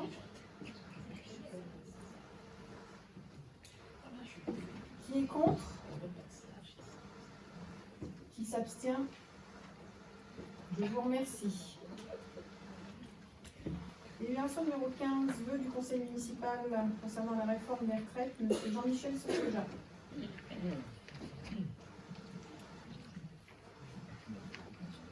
Sous prétexte de faire des économies nécessaires à la survie du système, le gouvernement a annoncé le report de l'âge de la retraite à 64 ans, avec un allongement accéléré de la durée de cotisation. Cette mesure est injustifiée. De nombreux économistes dénoncent l'explication donnée par le gouvernement au sujet de la situation déficitaire des caisses de retraite. Et surtout, le rapport du Conseil d'orientation des retraites indique clairement que le système de retraite n'est pas en danger. Il n'y a aucune urgence financière. Cette réforme va frapper de plein fouet l'ensemble des travailleurs et travailleuses et plus particulièrement celles et ceux qui ont commencé à travailler tôt, les plus précaires, dont l'espérance de vie est inférieure au reste de la population, et ceux dont la pénibilité des métiers n'est pas reconnue. Elle va aggraver la précarité de ceux n'étant plus en emploi avant leur retraite et renforcer les inégalités femmes-hommes. Ce projet gouvernemental n'a rien d'une nécessité économique. C'est le choix de l'injustice et de la régression sociale. D'autres solutions sont possibles pour enrayer le faible déficit des caisses de retraite. S'attaquer à la fraude fiscale, taxer les superprofits et le capital, créer des emplois et augmenter les salaires qui seront générateurs de nouvelles ressources de cotisation. Renforcer notre système de retraite nécessite des mesures de progrès et de partage des richesses. Grâce à notre système de retraite basé sur des principes d'universalité et de solidarité, l'ensemble de la population a pu voir augmenter son espérance de vie en bonne santé et régresser très fortement la misère chez les personnes âgées. C'est ce système de retraite qui a fait ses preuves, que nous voulons préserver. Réunis en séance plénière du 2 avril 2023, les élus du conseil municipal de Rezé demandent au gouvernement de retirer son projet et de chercher d'autres solutions basées sur les idéaux républicains que sont l'égalité et la fraternité. Merci. Merci. Y a-t-il des interventions concernant ce vote? Pas d'intervention, pardon. Je le soumets au vote. 2 février 2022.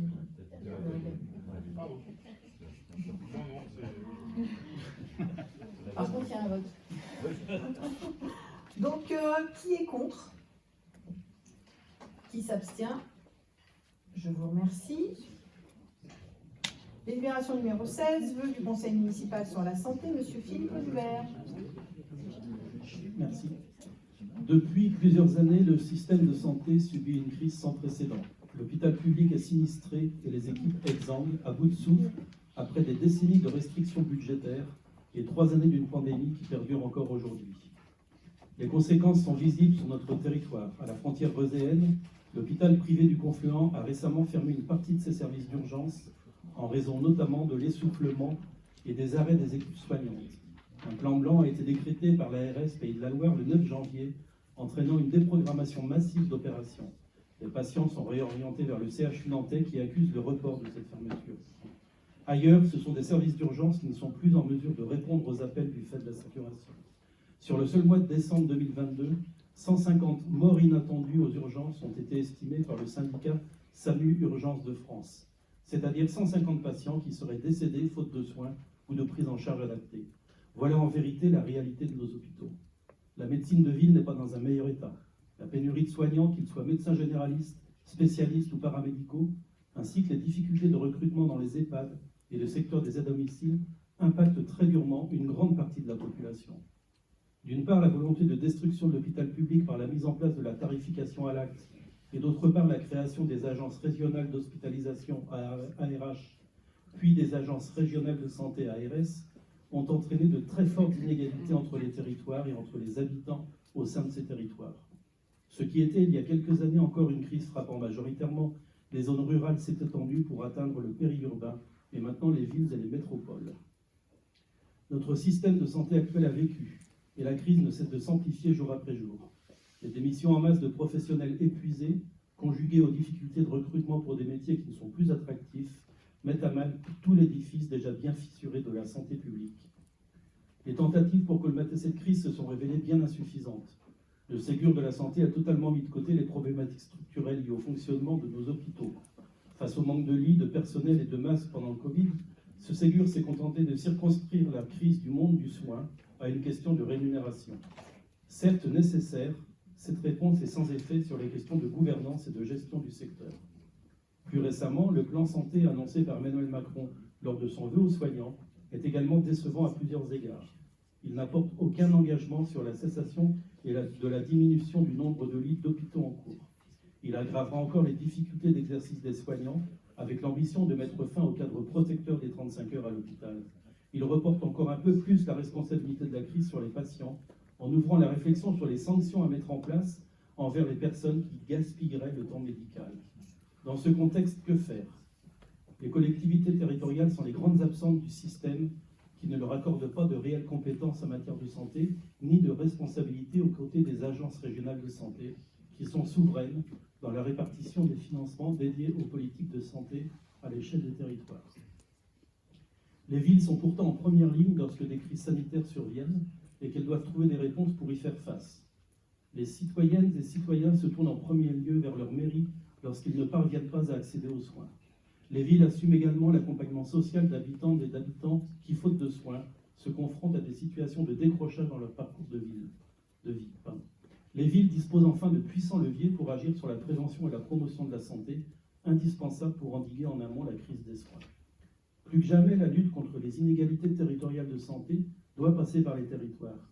Y répondre suppose de pouvoir adapter les actions et décisions en fonction des besoins, implique d'aborder le sujet sous l'angle de l'aménagement et du développement du territoire et de travailler en faveur d'une coordination des multiples acteurs en présence. Y répondre suppose de pouvoir faire preuve de souplesse et de réactivité. Pour ces raisons, nous demandons aujourd'hui qu'une compétence santé soit attribuée aux collectivités territoriales. Cette revendication se justifie par le besoin de moyens significatifs, humains comme financiers, à destination des communes pour leur permettre d'agir pleinement sur le sujet.